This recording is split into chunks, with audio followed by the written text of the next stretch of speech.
My dear Divyavani viewers, welcome back. Happy Easter to you. Last week I described some of the Jewish festivals. The three obligatory feasts I explained it to you a week before. Last week there are other feasts which they keep. They are not necessarily in the Bible. Some of them are there, some of them are not there. They have found that the Qumran scrolls also mention some of those feasts which they keep. Besides, some other feasts were added like Hanukkah and Purim. The Jews keep those feasts. I briefly explained about those feasts, and then I concluded with another short description of the Calvary, and especially I emphasized that little prayer that the early Christians invariably went to Calvary and prayed. That prayer was something that was so moving and so meaningful. Jesus, let your precious blood flow down onto me, cleanse me of my sins, purify me totally. With that I concluded last week. Today I would like to share with you some thoughts about the resurrection. The thoughts about the resurrection itself is a bit complex, and for some of you it may be even difficult to understand what I am explaining, but it's good to know that the early church had even some differences of opinion regarding the relevance, the meaning of the resurrection. First of all, the resurrection itself was doubted. Remember, that is also in the gospel, and because of that, in the Christian community, there might have been differences of opinion, and there is a clear difference of opinion or difference of emphasis between St. John and St. Paul. I'll mention both of those, and I will also describe its relevance. The first thing that I would like to share with you is, what is the resurrection?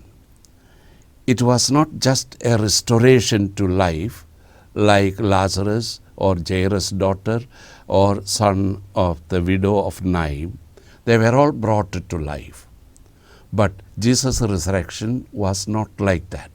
He was brought to a life in glory, and that makes a big difference between the ordinary human existence that is restored and the resurrection of Jesus.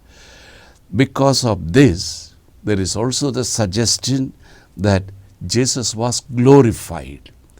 Interestingly, in those three or other people who were brought to life, there is no suggestion that they were in any way glorified. So that is the first distinction between Jesus' resurrection and those others who were brought to life after death. The second idea that is to be emphasized is Jesus conquered death. His resurrection was a conquering of death, and it is returning immortal in glory and power, which is not present in the raising of Lazarus and so on.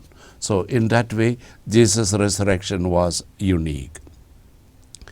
Because of this, we consider the resurrection as a supreme intervention of God in human existence, a supreme miracle. All the other miracles are nowhere near to this, because this meant Jesus is raised to eternal life in glory. And because of that, the resurrection has a very unique place in history itself. The early church spoke about the resurrection in a way, we call it apologetic, that is an argument to show that Christianity is the true religion. And because of that emphasis, a certain failure in actually explaining what the resurrection is seen. The impression they created because of the apologetics, that was trying to explain the faith, especially given by the resurrection, to show that Christian belief and Christianity itself is something of supreme importance.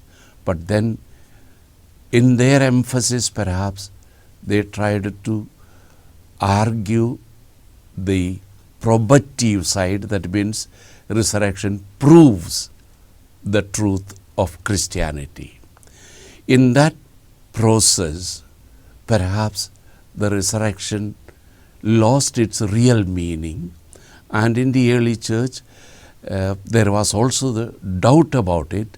For example, Matthew chapter 28 verses 11 to 15 very clearly reports, the guards reported that the body was taken away and the Sanhedrin supported them and so on. So that must have also created a certain confusion regarding the truth of the resurrection. There was also ambiguity in the early church because of the impression they created, showing that the resurrection was mainly to prove the truth of Christianity, and in that process its salvific value was perhaps played down, and that also created a wrong impression, but actually gradually all that was corrected.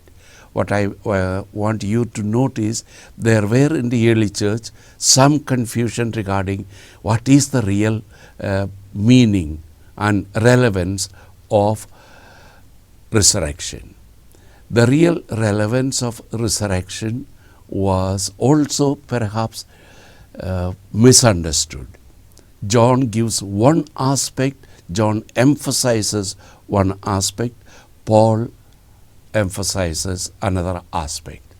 But then when we put all that together, we know what exactly the resurrection means.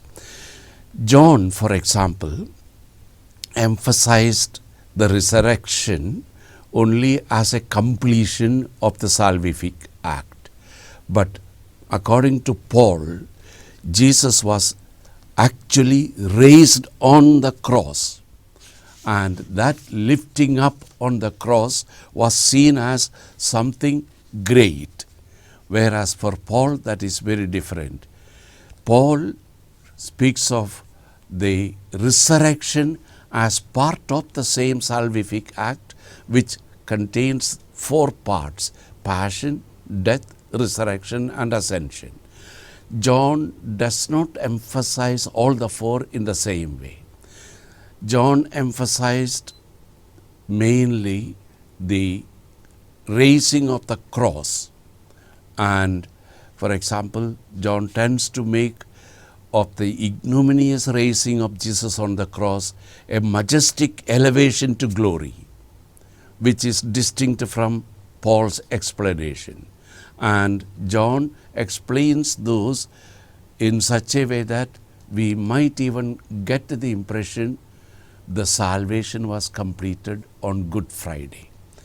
Now, I am not trying to enter into the big debate about this, but think about this.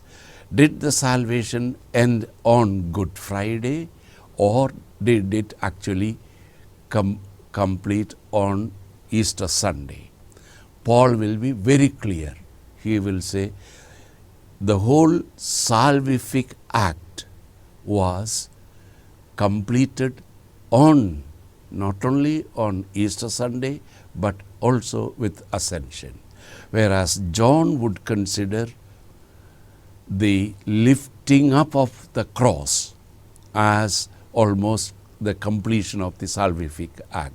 For example, John 3:14, just as Moses lifted up the serpent in the wilderness, so must the Son of Man be lifted up, that whoever believes in him may have eternal life.